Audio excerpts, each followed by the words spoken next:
Assalamualaikum warahmatullahi wabarakatuh. Waalaikumsalam. Alhamdulillahirrahmanirrahim.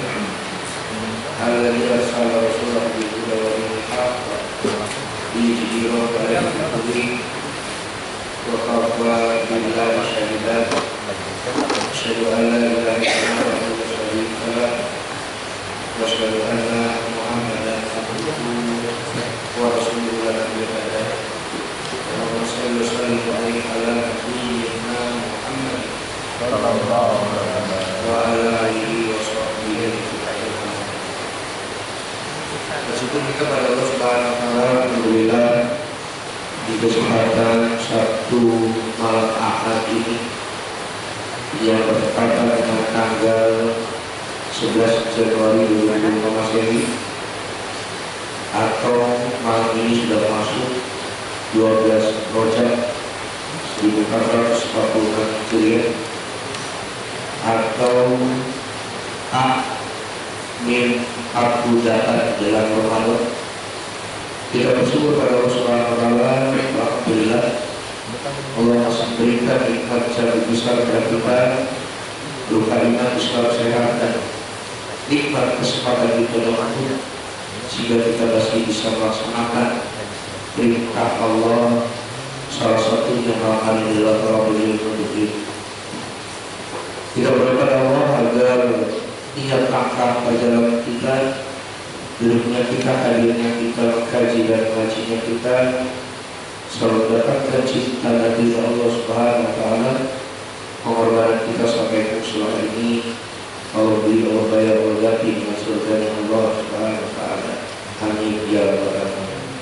Salawat dan salam semoga Allah curahkan pada suatu masalah kita, suri kaulah kita, nabi kita, rasul kita Muhammad sallallahu alaihi wasallam, para keluarga, para sahabat, para istrinya, kaum muslimin dan muslimat, dan insyaallah mudah-mudahan kepada kita sebagai umat yang tidak istiqomah di jalannya, menjalankan sunat-sunatnya.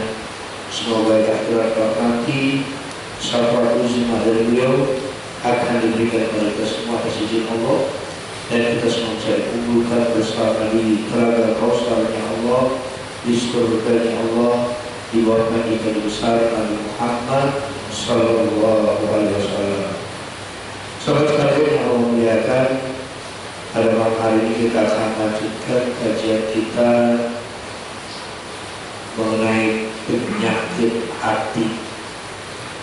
Pada beberapa bulan yang lalu, 3 pertemuan yang saya hadiri itu kita membahas tentang tafdok, ya, jangan marah, karena marah merupakan salah satu penyakit hati, di mana Allah mengingatkan kepada kita ketika ada penyakit hati pada diri kita, ini akan mencenderungkan kita, mendekatkan kita kepada kekafiran.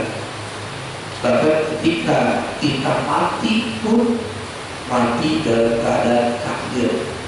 Jadi kalau ada penyakit hati, dan ini Allah turunkan di dalam surat At-Taubah ayat 125.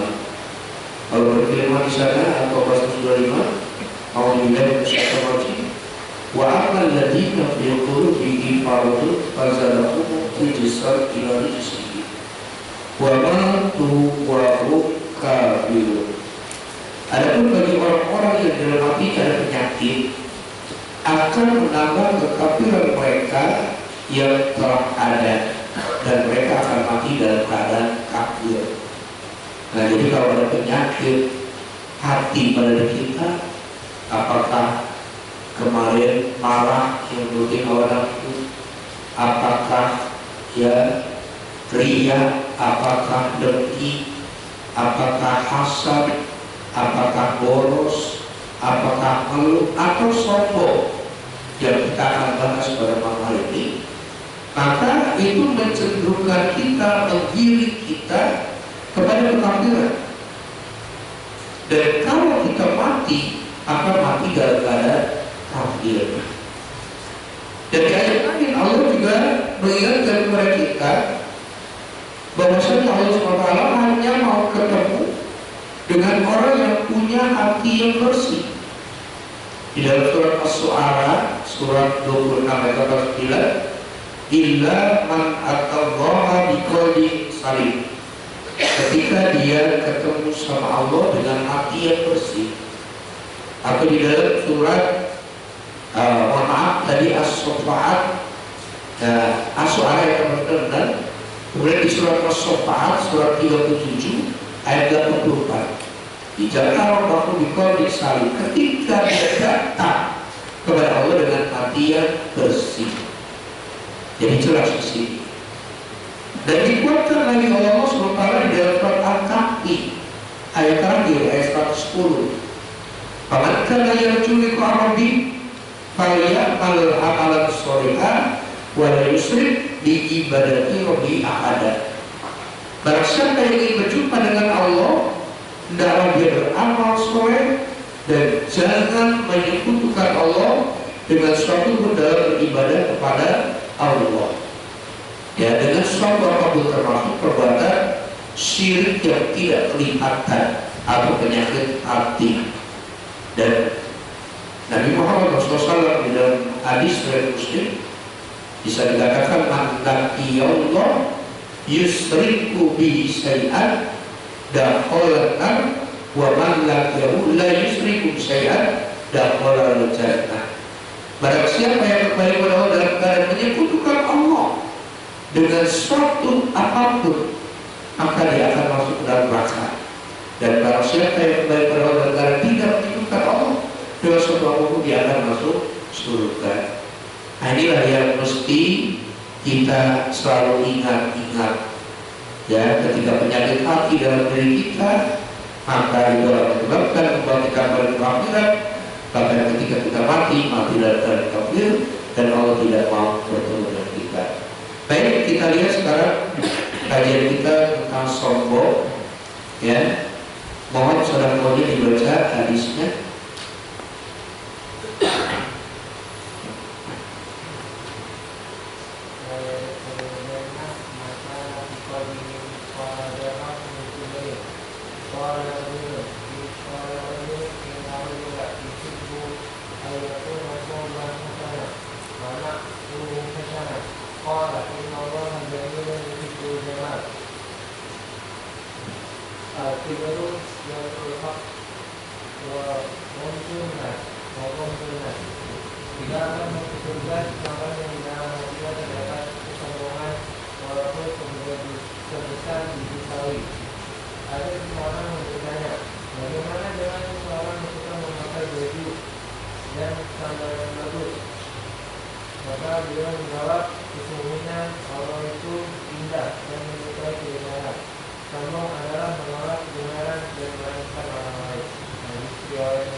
Sekalian keluarnya Mas Bapak. An-Nawawi rahimahullah berkata, hadis ini berisi larangan dari sifat sombong, yaitu menyombongkan diri kepada manusia, merendahkan mereka, serta menolak kebenaran. Dalam Sahih Muslim Imam An-Nawawi. Ya, terima kasih Mas Mustafa. Diriwayatkan dari Abdullah bin Mas'ud radhiyallahu dari Nabi SAW, beliau bersabda, dikatakan sama oleh Qul jannah man kana fi qalbihi mithqala dzarrah min kibrin. Tidak akan masuk surga seorang yang di dalam hatinya terdapat kesombongan walaupun sebesar biji sawi. Ya, jadi berdasarkan dari Nabi, seorang tidak akan masuk surga kalau ada sombong di dalam dirinya walaupun hanya sebesar biji sawi. Nah, ini pengertian zarrah biji sawi ya, sesuai dengan zaman yang ada. Jadi kalau para petani ya menganggap jarak itu seperti biji sawi. Kalau zaman Al dan Einstein, ya, zarah itu sebesar atom. Kalau zaman Kiwali, ya zaman sekarang, ya, zarah itu sebesar nano, ya, 10 pangkat min 6.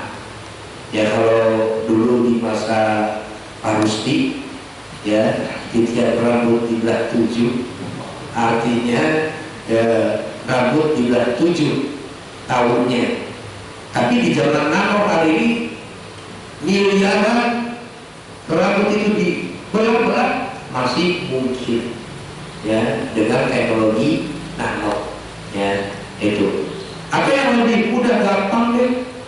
Kalau di pagi hari ada sinar matahari masuk, ya, melalui kaca di rumah, di situ terlihat adanya debu-debu yang berterbangan, bisa dilihat, nggak bisa dipegang.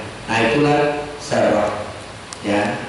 Nah, sekecil itu, apabila ada kesombongan di dalam diri kita, maka Nabi katakan tidak akan masuk surga. Relevan dengan surat 925 tadi, ya, cenderung pada kekafiran dan mati dalam keadaan kafir, ya. Atau juga di ayat yang lainnya tadi, ya, Allah bertemu dengan orang yang hatinya kotor. Lalu seseorang bertanya, qala rajul, inna rajul yuhibbu ayyakuna sadaqasan wa lahu qasan.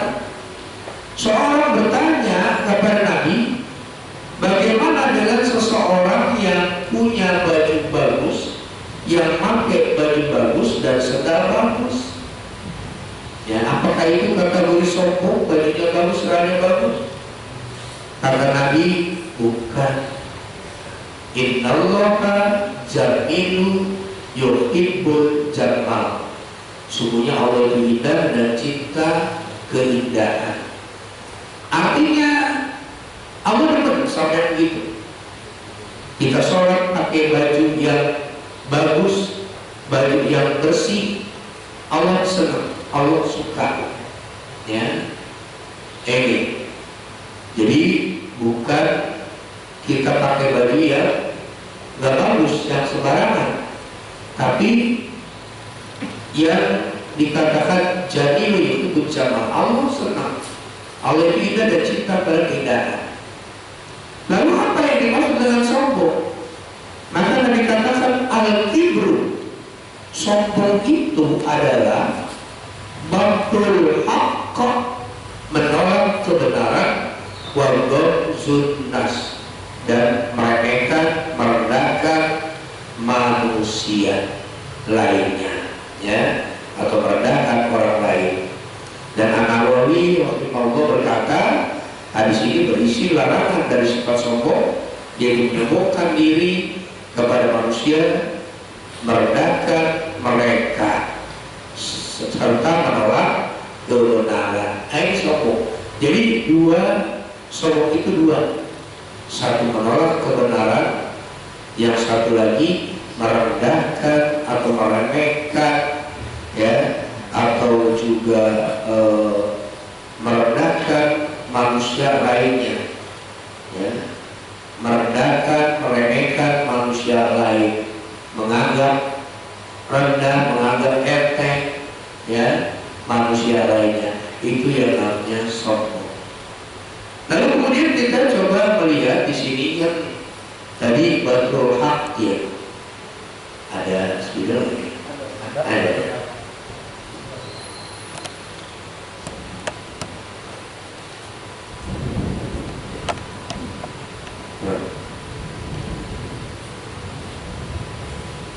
Dikatakan tadi al-kibru batul haq wa ghadzun nas.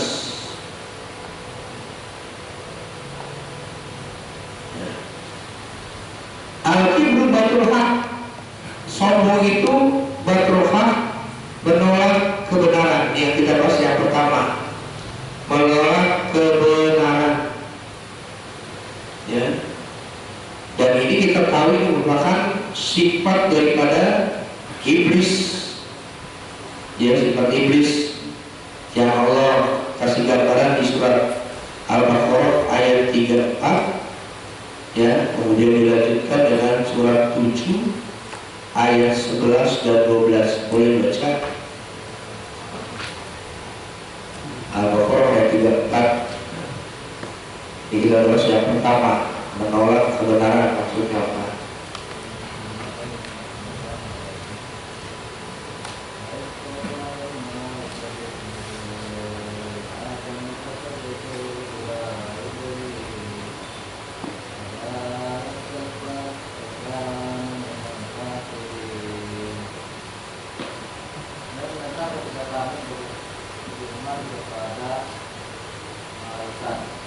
Sujudlah kamu kepada Adam, maka mereka pun sujud kecuali iblis.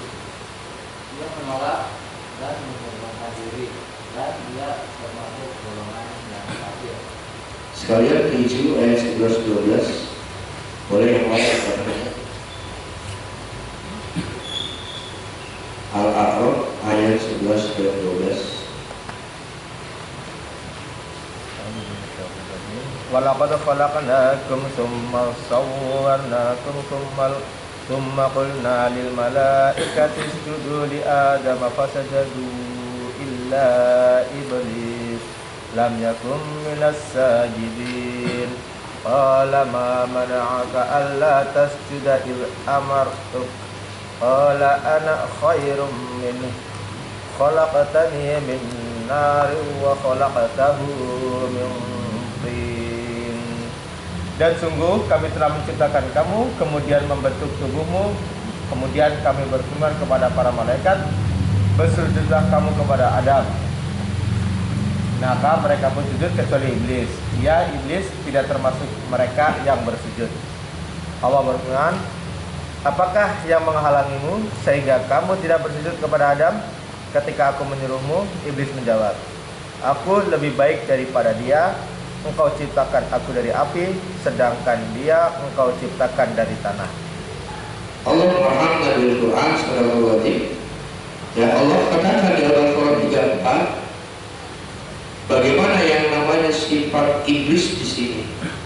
Ketika Allah perintahkan kepada para malaikat untuk sujud kepada Adam. Kita tahu makna sujud di sana menghormati Nabi Adam alaihissalam sebagai manusia terbaik, makhluk terbaik yang diciptakan oleh Allah Subhanahu wa taala. Walaqad karramna bani Adam. Mulia, terbaik Nabi Adam. Bahkan diberikan dari makhluk-makhluk yang lainnya. Dan ini sudah dipahami oleh para malaikat. Ya, ketika Allah kompetisikan, Allah tanding, Allah adu antara manusia dengan malaikat. Ya, karena malaikat protes kepada Allah. Ya Allah, kenapa kau akan menciptakan makhluk yang senantiasa berbuat kerusakan dan menumpahkan darah? Saya lupa Arabnya mati. Membuat kerusakan, menumpahkan darah. Padahal kata malaikat, kami ini adalah senantiasa bertasbih. Wa nahnu nusabbihu bihamdika wa nuqaddisuka. Sampai akhirnya Allah katakan, aku lebih tahu dari kau malaikat. Ya, maka di ayat 31-nya Allah mengajarkan Nabi Adam alaihissalam nama-nama yang ada di langit dan bumi. Lalu setelah itu Allah perintahkan kepada mereka, summa arwahum alal malaikah faqalu ambuni bi asma'i haulaikum shadiqin. Coba kau sebutin malaikat, ini nama benar-benar ini kalau itu makhluk yang benar, yang tadi protes yang merasa kamu itu lebih mulia dari manusia. Maka setelah diperintahkan itu dalam ayat 32-nya, malaikat menyerah. Qalu subhanaka la ilma lana illa ma'alamtana innaka antal alim. Jadi di situ malaikat menyerah. Ya. Maka di ayat 33-nya Allah perintahkan dalamnya ada ambikum bi asma'ihim, sebutin nama-nama benda itu semua. Walamma amba'ahum bi asma'ihim, maka ada pun menyebutkan nama benda itu. Nah mereka tahu, maka ketika di Al-Baqarah 34 mereka ketika diperintahkan sujud pas saja mereka bersujud, mereka mengikuti perintah Allah. Illa iblis, kecuali iblis, aba wastakbaro, enggan dan sombong. Kenapa sombong? Di ayat ininya Allah jelasin tadi, merasa dirinya lebih mulia, merasa dirinya lebih hebat, merasa dirinya lebih senior, merasa dirinya lebih diciptakan lebih dahulu, merasa dirinya diciptakan dari benda yang bagus, dengan menyatakan ana khairun minhu khalaqtani min nari wa khalaqtahu min tin. Ya, kau ciptakan lebih baik ya Allah, aku diciptakan dari api sementara ada dari tanah. Itu kesombongan dari iblis laknatullah, menolak kebenaran. Ya, maka sampai Allah katakan wa kana minal kafirin, iblis termasuk daripada golongan kafir. Padahal yang namanya kebenaran kan jelas. Al-Baqarah 147 dikatakan al-haqqu min rabbik. Kebenaran itu dari Allah, Al-Quran itu dari Allah, perintah itu dari Allah. Wala takunanna minal mumtarin. Jangan sekali-kali kamu itu ragu. Ya, maka itu kita bisa lihat orang-orang kafir itu banyak mereka sombong dalam menerima ayat-ayat Allah. Mereka ada yang ragu, mereka ada yang tidak tunduk, ya mereka ada yang mengingkari dan yang lainnya, seperti yang kata di fotokopi itu. Nah kita ingin melihat apakah sifat iblis yang Allah katakan termasuk dalam kafir itu hanya orang kafir dari non-is, ya, dari non-Islam, atau memang itu ada pada diri kita, ya.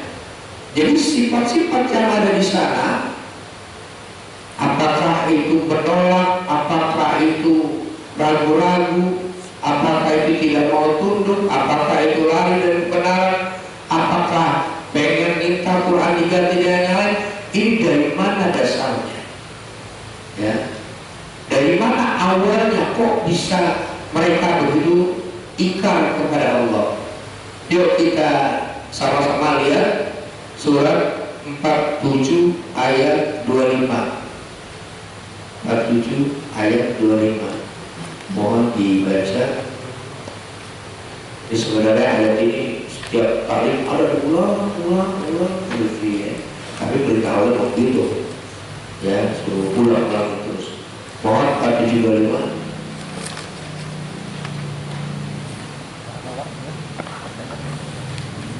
dibaca.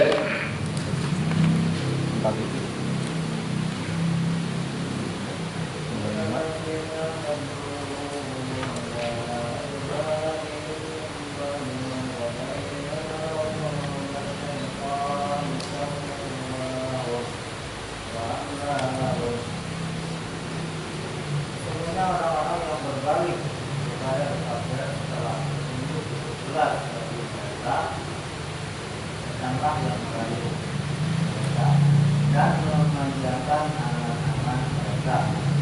Allah mengatakan di Quran surat Muhammad ayat 25. Ini Allah tujukan kepada siapa? Apakah kepada orang yang ngerti, orang yang berilmu, atau orang yang jahil? Coba. Orang yang berilmu, kata Al-Qur'an. Karena dijelas innalladzina irtaddu ala adbarihim, sungguhnya orang yang mundur ke belakang, ya, setelah dia tahu kebenaran. Artinya dia udah ngerti kalau durhaka itu dosa, kalau bohong itu perbuatan dosa, kalau ngomongin orang itu perbuatan mencuri itu perbuatan dosa. Kalau korupsi itu perbuatan dosa.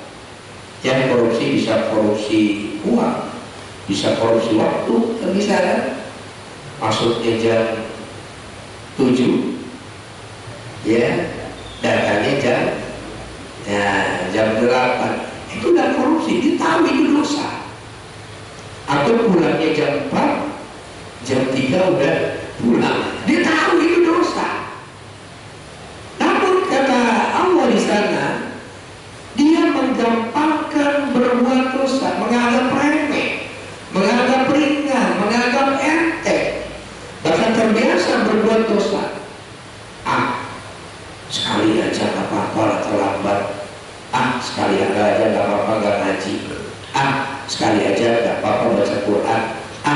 Sekali aja berbohong gak apa-apa. Pakai gitu ya. Sekali aja. Ya, padahal kita tahu ketika kita melakukan perbuatan dosa kita anggap ringan, kita anggap enteng, ya, maka di situ kata Allah, as-syaitanu sawwalalahu, setan menjadikan dia memudahkan berbuat dosa, menggampangkan berbuat dosa, terbiasa berbuat dosa. Jadi habit, jadi kebiasaan. Cuma 50 perak ini lah, fotokopi 150 jadi 200 dia. Akhirnya besok cuma 1000 ini, cuma 10.000 ini, cuma 100.000 ini, cuma 1 juta ini, lama-lama naik terus. Itu iblis mana tuh? Pintar dia kan? Ya, di surat 2252 diintilin kemana aja. Di surat 7 ayat 17 dari depan, dari belakang, dari kiri, dari kanan godanya. Bahkan di surat 15 ayat 39, perbuatan buruk dianggap baik. Perbuatan buruk dianggap baik, dianggap biasa. Ya. Nah ini yang menjadi berat. Kalau sudah terbiasa, maka Allah katakan di sini, as-syaitanu sawwalahu wa amlalahum, dan dipanjangkan angan-angan. Ya, panjang angan-angan. Nah, panjang angan-angan ini Allah katakan di Al-Baqarah ayat 74 adalah wa qasas qulubuhum, hati yang keras, bahkan seperti qaswah, seperti batu, ya. Bahkan asadul qaswah, lebih keras dari batu. Artinya dikasih tahu, terus dikasih tahu, nggak ada pengaruhnya. Ya nggak ada pengaruhnya sama sekali, nggak efek sama sekali. Ngaji sih jalan, ngaji tetap jalan. Ya dengerin ceramah jalan, tapi kelakuannya nggak pernah berubah, malah semakin bertambah itu perbuatan dosanya. Itu maksud ayat ini nih. Ya, jadi ngaji ngaji, kemana datang, tapi nggak ada yang nyambung sama sekali, nggak ada yang nyekrup sama sekali, nggak ada yang sampai menjadikan bersilat 10 buah, nggak membuat hatinya gemetar, bergetar, takut, nggak ada, biasa saja. Ya, atau istilahnya yang banyak dilakukan STMJ kan, sholat terus tapi maksiat jalan. Ya kan kita bisa lihat orang yang berdoa, yang durhaka itu orang yang rajin ibadah juga kok. Rajin ibadah, yang korupsi rajin ibadah, yang berzina rajin ibadah, ya itu rajin ibadah. Kalau kita lihat itu kan, ya. Dan kalau udah sampai di sini ini bahaya. Kalau udah kosat kulubul, kalau hatinya udah keras seperti batu, ngaji jalan terus, yang nasihati jalan terus, udah nggak ngaruh gitu ya, nggak efek sama sekali, maka sampai Allah katakan di Al-Baqarah ayat 7, ayat 6 dan 7, ini udah berat kalau ini. Innal ladzina kafaru sawa'un 'alaihim a'anzartahum am lam tunzirhum la yu'minun. Sungguhnya orang-orang kafir itu kafir itu penutup ya, kalau di sampul buku itu penutup, udah tertutup. Sawa'un 'alaihim, sama aja bagi mereka. Anzar tahu amlam tunziru, dikasih tahu, dikasih tahu. ngaji gak ngaji ya, dia mau ngaji kayak gak ngaji kayak, diingetin gak diingetin, sama aja mereka tidak akan beriman. Ini berat kalau udah Allah katakan seperti ini. Bahkan berat lagi kalau Allah udah katakan khatamallahu ala qulubihim, Allah khatam hatinya, Allah tutup hatinya, wa ala sam'i, Allah tutup daripada pendengarannya, wa ala absari, Allah tutup penglihatannya, risawah dengan gembok. Berat kalau kayak gitu ya, ini berat kalau kayak gitu. Dan ini pantas Allah itu sebenarnya menyatakan udah final sebenarnya, yang sering kita dengar ketika ada khotib atau ada penceramah membacakan di doa di pembukaan itu, mayyadillahu fala mudilla wa mayyudilhu fala hadiya. Barang siapa yang Allah kasih petunjuk, gak ada yang bisa menyesatkannya. Tapi barang siapa yang sudah disesatkan, gak ada yang bisa kasih petunjuk ya. Jadi kalau seperti ini kan Allah maha perhitungan, Allah maha menerima tobat, innallaha yuhibbut tawwabin. Tapi dia milih jalannya sendiri untuk lebur dalam kesesatan. Karena ilmu dia sudah tahu, dia sudah tahu perintah-perintah, larangan-larangan Allah, tapi dia terus juga. Nah maka pantas di sini orang-orang yang tadi menggampangkan berbuat dosa, yang sampai hatinya keras, maka sifat-sifatnya di sini jelas. Di antaranya sombong, gak mau tunduk. Ya idza quri'al Qur'an la yasjudun. Apabila dibacakan Al-Qur'an, mereka gak mau tunduk, gak mau sujud, ya gak mau tunduk, gak mau taat. Mereka juga gak percaya dengan Al-Quran, mereka ragu-ragu terhadap Al-Quran. Bahkan kadang-kadang kita diganti dengan yang lain, dalil mulu gitu ya. Biasanya kalau pasangan hidup di rumah atau antara orang tua dan anak, anaknya diingetin dengan Quran, dengan hadis, mulai dalil mulu, istrinya diingetin dalil mulu, suaminya diingetin dalil mulu, masalah gitu kadang-kadang ya, dalil mulu pakai ya. Itu yang seringkali terjadi kan gitu. Nah ini hati-hati, termasuk sifat orang kafir. Kemudian diacukan Al-Quran, ingkar ya, dustakan Al-Quran, membantah. Ini akibat dari sini tadi, hati-hati. Akibat kita menggampangkan berbuat dosa, menganggap remeh berbuat dosa, menganggap kecil berbuat dosa ya, memudahkan berbuat dosa, akhirnya jadi habit, dan akhirnya sifat-sifat ini ada ya, termasuk juga dia lari dari Al-Quran. Padahal ngaji kan tujuannya apa? Di surah 17:1 diingetin biar kita sadar, walaqad sarafna fi hadzal Qur'an liyadzakkaru. Diulang-ulangi peringatan-peringatan Al-Quran, dibacain terus peringatan-peringatan Al-Quran, liyadzakkaru, agar sadar, agar ingat ya, agar ingat. Tapi ternyata apa yang terjadi? Bukannya ingat malah marah, bukannya ingat malah tersinggung, bukannya ingat malah kabur ya. Itu jadi aku sudah ngaji lagi, diam sih, kalau ngaji diam ya, nggak protes.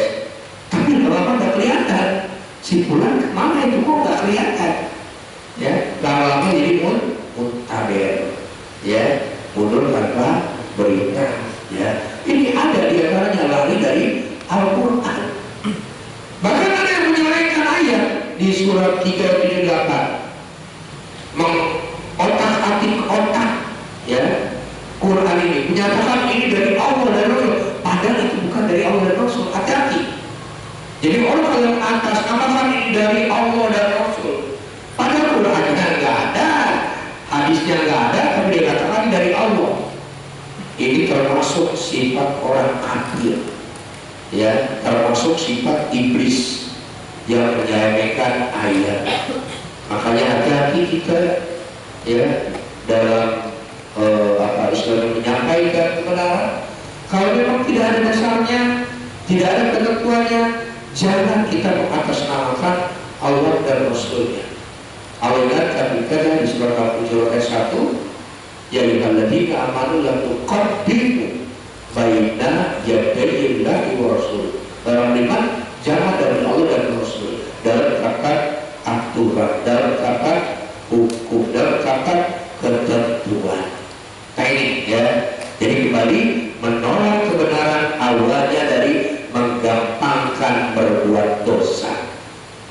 Nggak apa sekali ini, nggak apa-apa.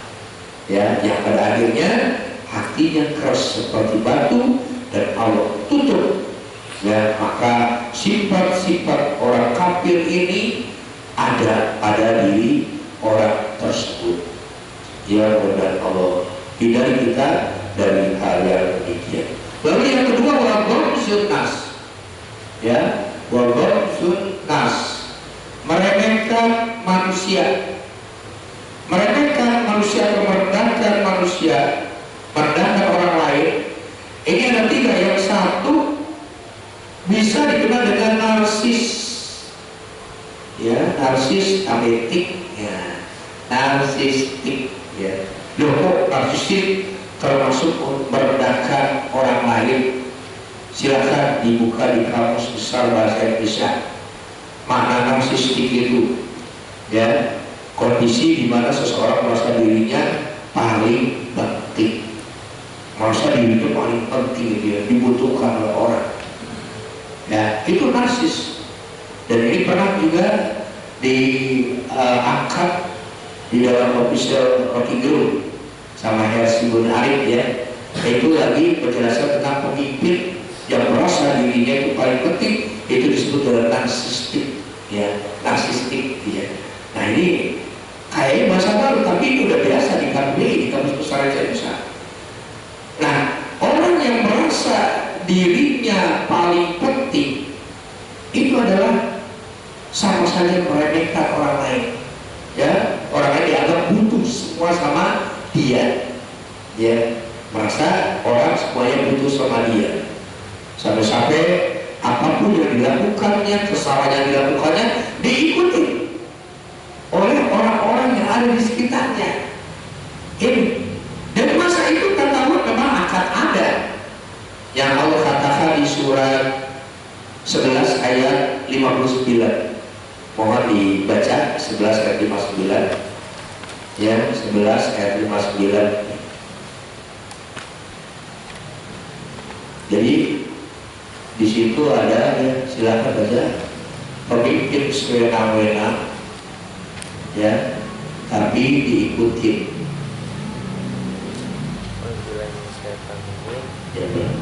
Watil ta'ad jahadu biayati rabbihim wa asaw rusulahu wattaba'u amra kulli jabbarin anid. Dan itulah kisah kaum Ad yang mengingkari tanda-tanda kekuasaan Robnya. Mereka mendurhakai rasul-rasulnya dan menuruti perintah semua penguasa yang sewenang-wenang lagi durhaka. Menuruti penguasa yang sewenang-wenang lagi durhaka. Di ayat itu ada tertulis Jabbarin Anid, ya. Dan kalau kembali lihat hadis Nabi mengenai pekabaran Nabi di akhir pekabaran Nabi, ya, bahwasanya perjalanan Islam ini ada ya 5 fase, kan. Fase pertama adalah fase nubuwah, ya, Nabi Muhammad SAW. Yang kedua Khulafaur Rasyidin, ya. Yang ketiga, ya, adalah Mulkan Adon, ya, Mulkan Adon, ya. Mulkan Adon ini walaupun rajanya sewenang-wenang, rajanya Bugis, rajanya Lalim, tapi masih pakai aturan Islam, pakai masyarakat Islam. Seperti Hajjaj bin Yusuf, kan, ya, itu kan para ulama dipotong kepala, tapi dia masih pakai aturan Islam. Dan Mulkan Adon berakhir di Indonesia 1904, ya, di Indonesia, yaitu Samudra Pasai dijajah oleh Belanda. Saat itu Islam sudah tidak berlaku lagi, di Indonesia beberapa saya. Kalau di dunia 1924 Turki Utsmani, ya, Turki Utsmani tumbang di sana. Dan saat itu undang-undang Islam sudah tidak berlaku lagi. Yang berlaku adalah undang-undang PBB, ya, undang-undang dari sekularisme, ya, dan yang lainnya. Nah, yang keempat ini adalah Jabariyah, ya, Jabariyah, ya, Jabariyah, yaitu raja diktator. Kalau di sini dikatakan bukan ada raja pemikir, kalau Jabariyah raja diktator. Seperti apa? Seperti tadi 1199. Ya, pemimpin sekarang tapi diikutin. Ya, apakah Amerika, apakah Rusia, ya, apakah juga yang barusan Rutu, ya, yang mendapat nominasi paling tinggi korup, ya, Bashar al-Assad, ya, ya, atau juga yang pastinya nih, udah ketahuan salah, masih diikutin aja. Nah, itu narsis namanya. Bahkan juga dikatakan sangat membutuhkan perhatian, kekaguman berlebihan, kurangnya empati pada orang lain, ya. Dan lebih tegas lagi Allah katakan di surat 31 ayat 18, mohon dibaca, masih ada 8 di surat 31 ayat 18.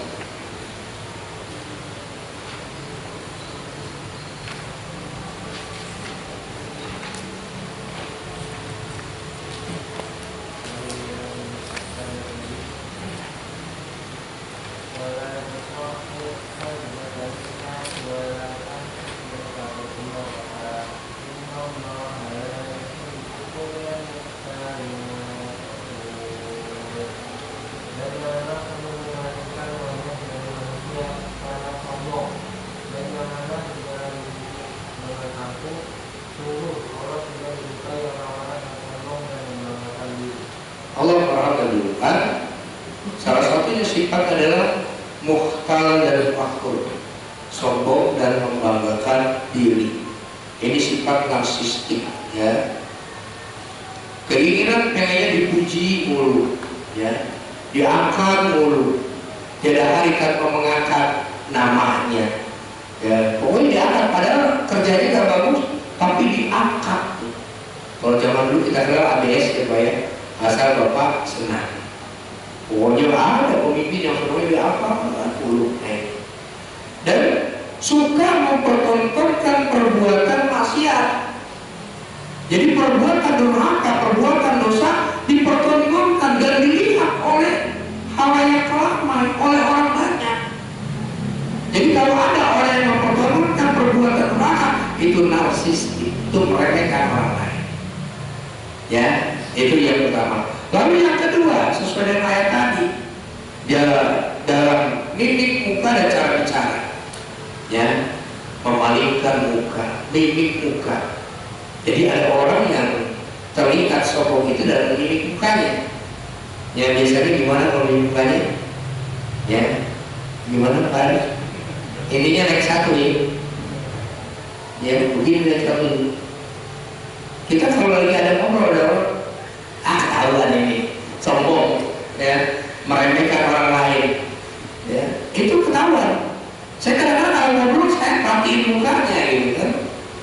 Ya, pernah beberapa kali itu kan, saya ada, ya, apalagi bos pertama kali masuk kerja tuh, terus sombongnya kelihatan benar dari mimik mukanya, gitu kan, ya. Atau orang yang baru kenal, orang kenal dan dia dikenal orang yang bagus, itu orang yang punya ilmu dan yang lainnya, itu udah kelihatan dari mimik muka yang cuma dari bibir, udah kelihatan, ya. Itu pertama. Yang kedua dari cara bicaranya. Cara bicara ini bukan mesti harus keras bicaranya.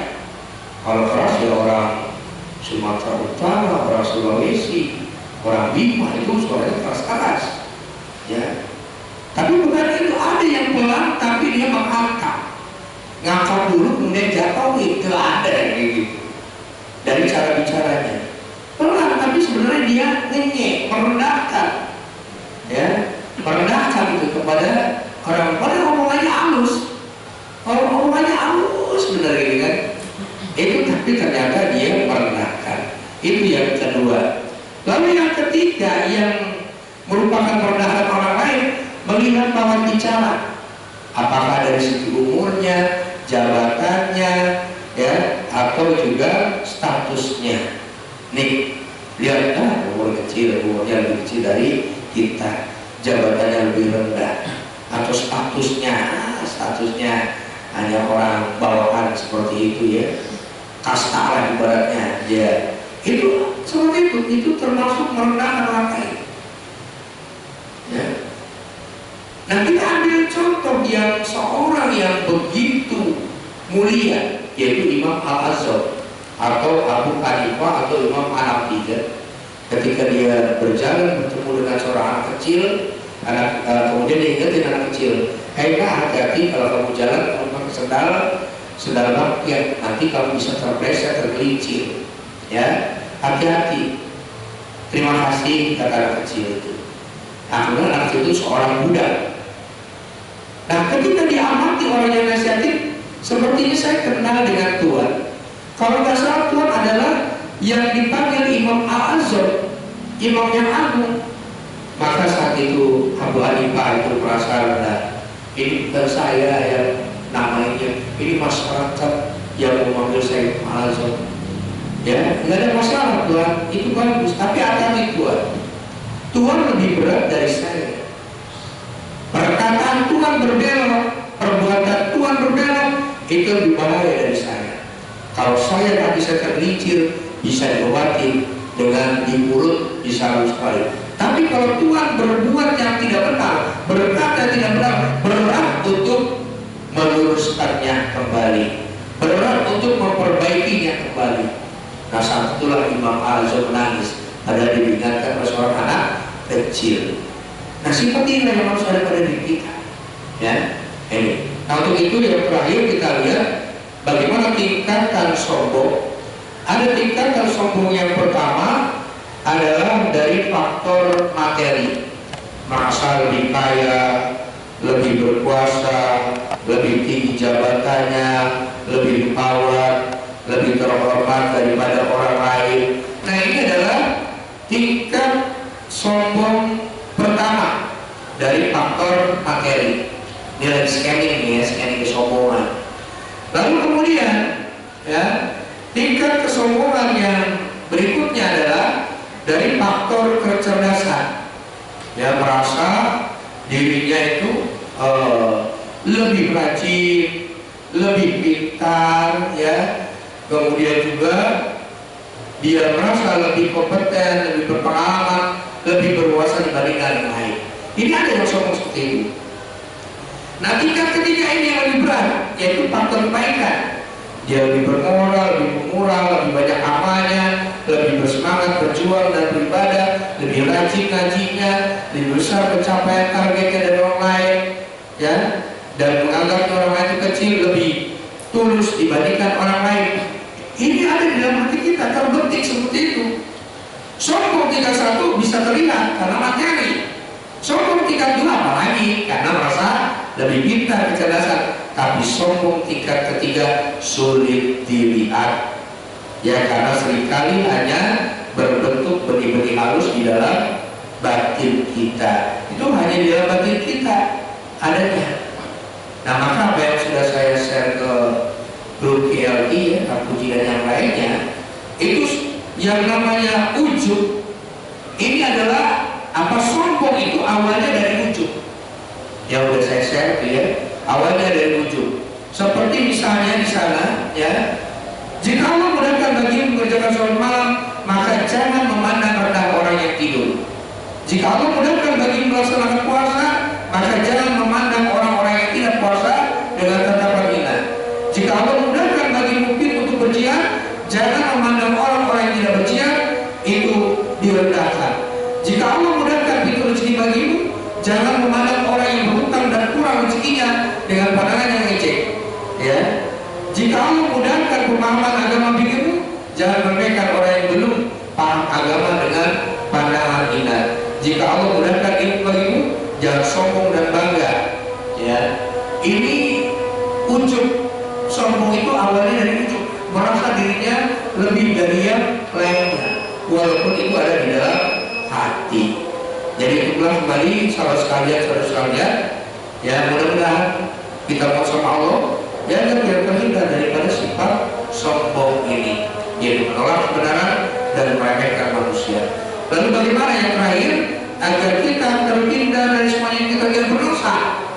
Maka adalah dalam hadis Tirmizi, ketika kita berada di tengah-tengah orang banyak, ya, agar tidak muncul sifat sombong kita, sifat riya kita, sifat nasihat kita, berdoalah dengan doa Allahumma ini a'udzubika min an nusrika bika syai'an na'lamu wa nastaghfiruka lima la na'lamu. Ya Allah, aku berlindung pada Engkau dari syirik yang aku sadar di dalam diriku muncul faktor kebaikan sifat sombong tiga-tiga ini muncul di batin kita ini.